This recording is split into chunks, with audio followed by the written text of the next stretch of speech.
Hi, Flo. Thank you so much for joining me for this interview today.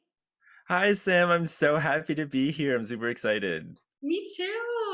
For those of you watching right now, this is Flo, and he was in the cast of Virtual Love and Lockdown, our brand new web series premiering this spring. So for the people who are watching who don't know you, could you just introduce yourself to them? Yeah, of course. Thank you so much again. So my name is Flo. That's my nickname. Full name is Florimond, but I feel like Flo is way easier. I'm based in New York, Long Island. And I really trying to think of something interesting about. Oh, I love traveling. I just really like to travel. I travel so much and I haven't been traveling as much, and I don't think anyone has. So, yeah.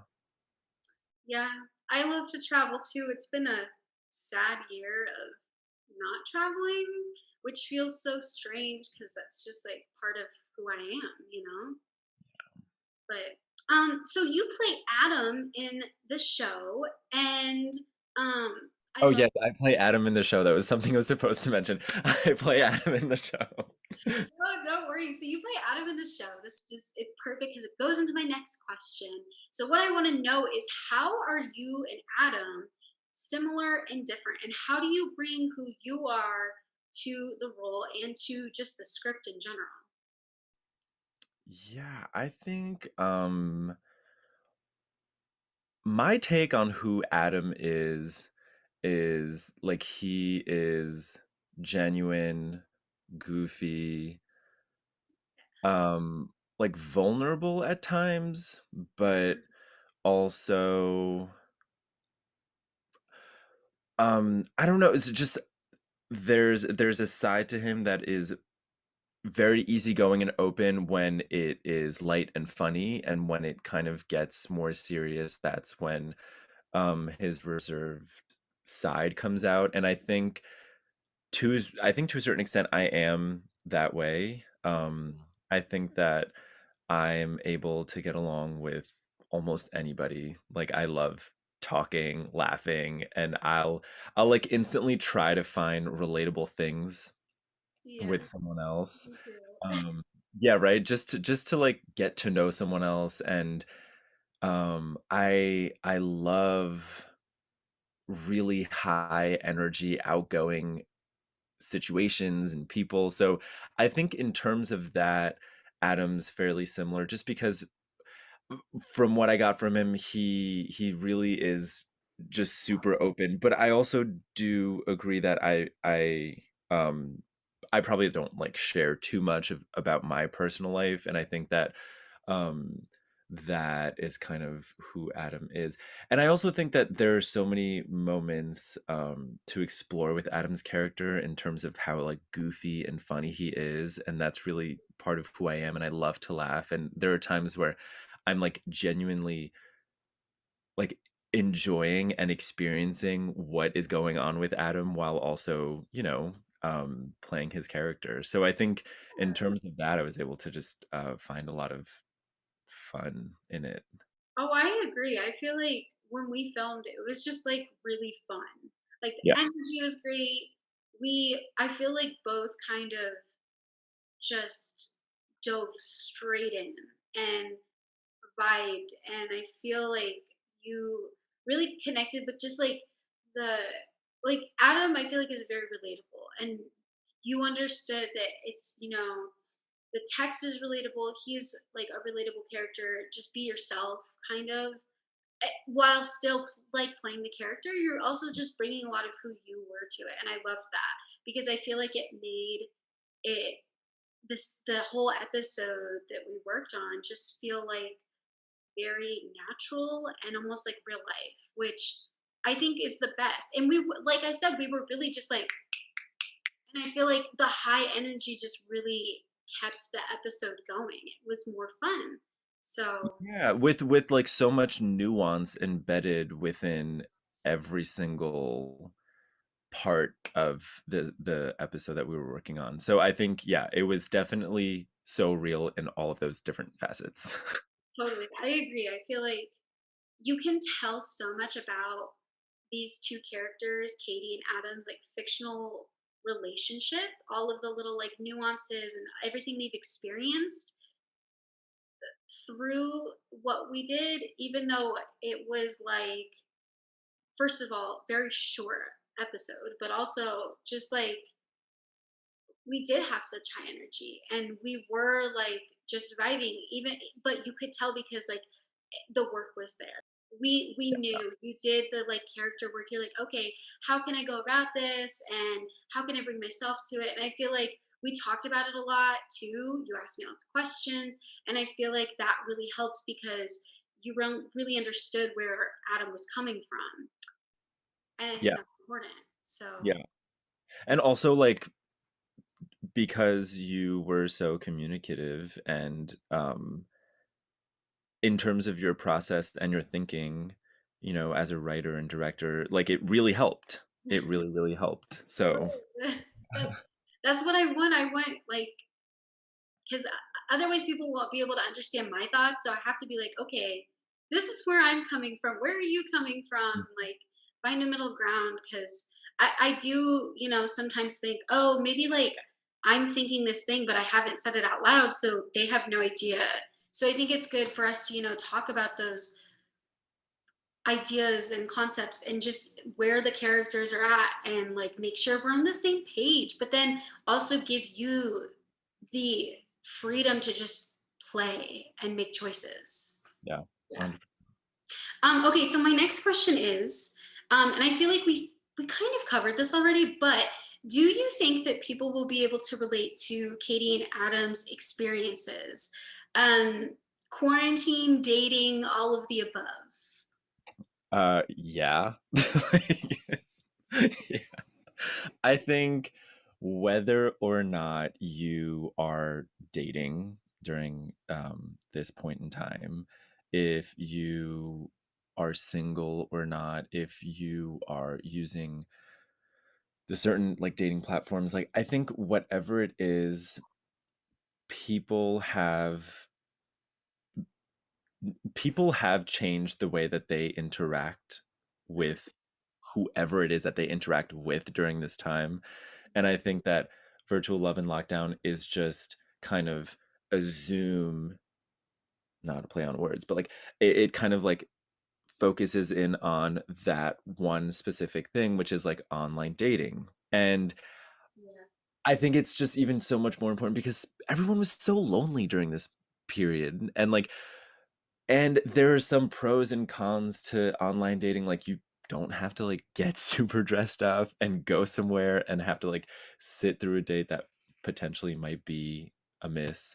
Um, and you get to like suss the other person out beforehand. But it's also, I think a lot of people were really, really lonely, and this was one way to kind of alleviate that loneliness and still have some type of semblance of social life. And I think that I 100% think that this web series is so appropriate, timely, and it's I think it is going to be so relatable. I can't see it any other way. Yeah.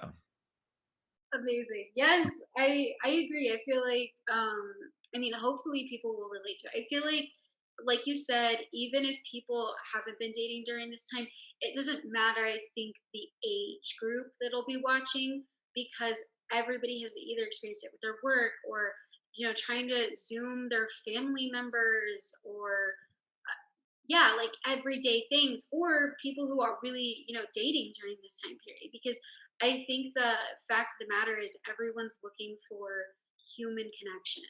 And Yeah. that's something that we've all been kind of lacking and craving. And in the show, you'll see Katie experiences all different types of people and comes to dates wearing different things and has her go-to drink with her because she's just trying to survive every day, and I feel like that's kind of how everybody is and was, especially a few months ago. So yeah, I mean, I hope people will relate to it. And I think both Adam and Katie have very real life experiences that they share, and they're funny and they're awkward, and I think even if people haven't lived through those exact ones, they can be like, "Ooh, I've lived through something similar," or "I know someone who has," and I think it'll make people be like, "Yeah, I've been there," or like, "This is funny," or "This is really uncomfortable," and I think that's great because um, it just does make it really real. Yeah. Yeah, and I think, I mean, you mentioned, and we talked about this, but you mentioned another point, like besides the whole point of the kind of space in which this takes place, which is dating online. It's just something that content that has to do with dating, I think, is so real and so important. And I think we often don't dive deep into those interactions and what they mean in terms of who we are, what we're looking for, Mhm. the types of like human interactions that occur during dates that are Yeah. like they don't happen any other time. And it's like two people being extremely vulnerable with each other, but also sometimes not being truthful to yourself. And there are just a plethora of things occurring during a simple date experience, and there's just so much to explore. So I think that within itself is relatable. I like 100% agree because when I went into writing this, I wrote all of the dates based off of my own experiences or my friends' experiences. And it's like these are things that some people really like I've never even told because we don't just every day talk about, oh yeah, I went on a date with this person who did X, Y, and Z and it was really weird. But we should be having those conversations Yeah. because despite it being like really intimate and like like you said, you're going on a date and you're being vulnerable with this person, and not everybody is truthful to who they are, and people do weird things. It's like maybe somebody will be like, "Oh yeah, that happened to me," but neither of you have ever talked about it because it's like not.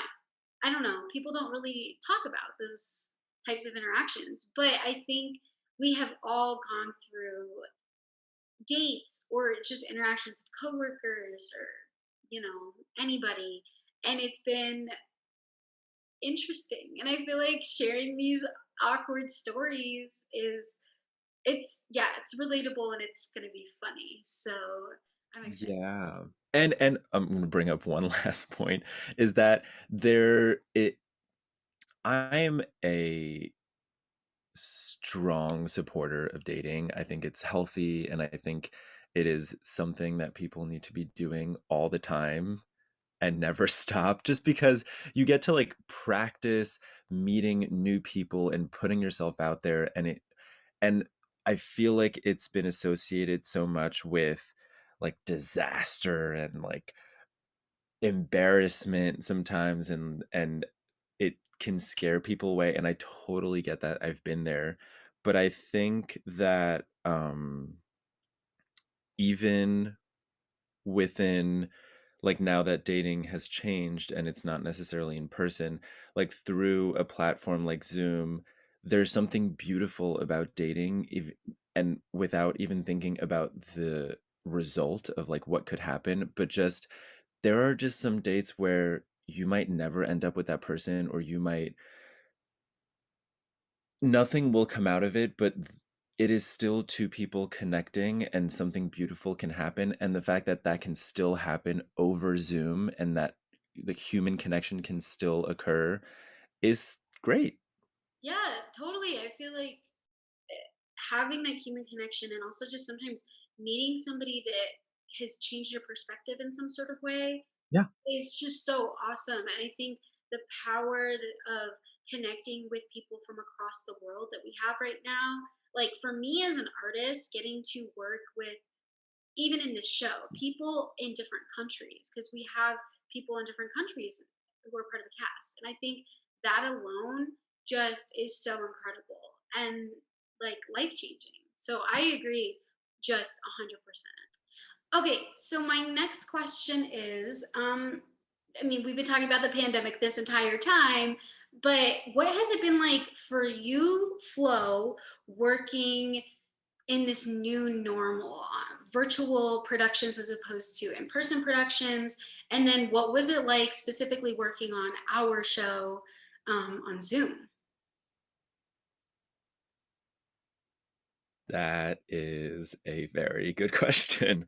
Um, so I actually did not do all that much acting before the pandemic. I studied something completely different in college, studied Chinese and political science, and then I went away, studied abroad, and then I traveled, and then I came back. And throughout that time, it's not like I was like, oh, I want to act. At the time, I wanted to do something where I could explore my creative expression, and there was just I just knew that I wanted to try at least and take an acting class. And I did. That's what I did. I came back. It was about like January of 2020, and it was last year, but so much happened. Right. So I took an in-person class at HB Studio in New York, and I loved it. I was like, I was terrified, but I loved it. And then everything went virtual. So then when I kept on taking classes for about 6 months, and they were all online. So most of my acting experience was in this room on my computer, and I have to be completely honest, all of the other actors were complaining, and I did complain too because there's like we said, like you can't be as physical. You're dealing with the space in your room, the audio, like the visual, and it's just not the same. Yeah. But like we said, when we're talking about dating, there is still a connection that can be made over the screen, and you can still, as two actors working on a scene, find points of really being present together. And that was beautiful for me, and that was so inspiring. And I was like, if I can do this on the screen, then I can do this in person. And I also felt like since everything had slowed down and I wasn't really going to auditions right off the bat. I was training and working my craft at the beginning. I personally did not feel a lot of pressure, which I thought was really healthy for me, and I didn't feel um, like the speed at which, or like, yeah, I guess it was just pressure. I didn't feel like I needed to be doing this, and I didn't feel like, oh my God, I just started, and so many actors are already very established with all this experience, and I felt like I was just going at my own pace, and my room was my bubble, and I was just gonna like train in there. And then now that stuff is opening back up a little bit, I've been doing some short films in person, like theatrical productions that are being filmed but also run in person. And it's I feel like for me, and I know it sounds crazy, but it was just the perfect way to kind of grow as an actor and be removed from everything. And now I feel like um I have more confidence just because I like blocked myself off from everything. So yeah. But I mean, honestly, everything you just said makes sense to me. And I think a lot of times in the American theater culture, we get really stuck with the idea that there's only one way that you can go about becoming an actor. And it's like, oh, graduate from high school, go to acting conservatory, learn all these things, go on auditions, blah, blah, blah. But like, there are so many ways that you can get into the arts. And that's the first thing. The second thing is, I think you living your life and doing, you studied Chinese and political science, and that's so cool because you got to experience life before you came to acting. And I think life experience also helps your craft because you can relate to characters, and it also like it just you have a different mindset and then it's some other people and different experience, and that brings who you are to your craft. Also, like, um I just think taking taking time to work on your craft alone in Zoom is so important because I think, they say like comparison is the thief of joy. And I think being able to just be isolated and just work on yourself is so important because that is so common. It's just like, oh, well, this person's doing this and this person's doing this and I should be doing that. And so it's nice that like you were able to just, okay, I'm in isolation. Let me work on this. And yeah, maybe you went about things differently than other people, but you can become an actor at any point in your life. And that is amazing because anybody can start doing art whenever they want. And that's one of the beautiful things about art. Like, just to piggyback off of what you were saying, I also had no expectations, since there was no reason for me to have any expectation because literally had no experience and I was so new that, and on top of that, my hopes were so low because of COVID that anything that came up, any opportunity, I was like super, super grateful for it. And I think I'm like trying to hone in on that attitude and keep that forever, while also like knowing what my worth is and building off that. But that has helped me so much, and I'm just so happy and grateful for all of the cool things that are out there. That's amazing. I feel like that's the best mindset to have. Yeah, and I'm just like so happy for you and proud of you. And I like we just met just a couple months ago, but I'm just like I love everything you're doing, and I think you're such an incredible actor. So the fact that you have really pushed yourself to just train and then do is incredible. And yeah, I'm just proud. I'm just Thank you, Sam. Okay, so my next question is using only three adjectives, how would you describe Adam? Dun dun dun. I would say Adam is empathetic. Hmm. Um, I feel like I'm gonna use the word brave. Ooh.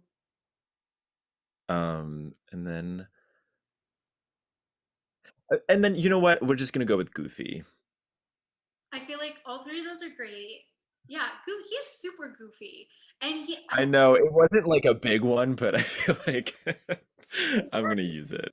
and I think the Yeah. brave one is like not necessarily like the first choice to think of. I think he is super brave and in so many different ways, different aspects. Yeah. I think that's like a deeper adjective to describe him. Um, and what are three adjectives? This is throwing a curveball. What are three adjectives to describe yourself? Oh my God, Sam. I know. Um, okay. I would say okay, I'm gonna use goofy because I am goofy also. So I'm gonna use that one. I am I spontaneous Mm. and caring. Okay. Yeah. So lots of similarities. No, but that's great. I feel like off of the little that I know about you, I would agree with all of that. So like, bravo. I knew that was a curveball. Okay. um, Those are such tough questions. yeah, they make you think. You're like, ooh. But you did a good job. Don't worry. My next question is this one's easy. Don't worry. What is your social media so that if people watching right now are like, ooh, Flo's cool. I want to work with him. I want to follow him. How can they do that? No wrong answer. Uh, Easy. yeah. Oh, okay. This is the easy one. So on Insta, it's flo.lgm, and yeah, I'm on there. Come and Okay. check me out. Amazing. I'm linking his Insta below this video. So click his name. Okay, and then I only have one question left for you. It might make you think again. My last question is what is one thing that you want the audience to know before they watch the show? I guess I just want them to know that if they are looking to watch something that will shed light, highlight, expose all of the realities of what we're going on through right or what we're going through right now, and have fun with it, then they should watch Virtual Love and Lockdown. And I think that the the best kind of stories are the ones that are able to find beauty within places where you can easily convince yourself that there is none, and have fun with it and find the laughter and the joy in it. I think Virtual Love and Lockdown does that. So I think if they're looking to watch something like that, like this is where you're gonna find it. That was a good answer. See? That was good. I Yeah. agree. I feel like um yeah, it's raw in the best way in all different ways. And I think just go in with no expectations and see what happens. Yeah. Um yeah. Well, okay, thank you again for being a part of this. I really appreciate you being here. It was super fun. Oh, thank you so much, Sam. I had so much fun. Thank you. I love hanging out with you and talking to you. So this was Me too. I love amazing. it so much. I can't wait until we can do it in person. Um, but for those of you watching right now, Virtual Love and Lockdown premieres on April 20th. That is when the first episode of season one comes out. So please stay tuned. We have each episode debuting weekly. So it's going to be 7 weeks of fun. And then we have some surprises coming up soon. So please stay tuned for some big announcements. And please watch the show. But yeah, bye, Flo. It was good talking to you.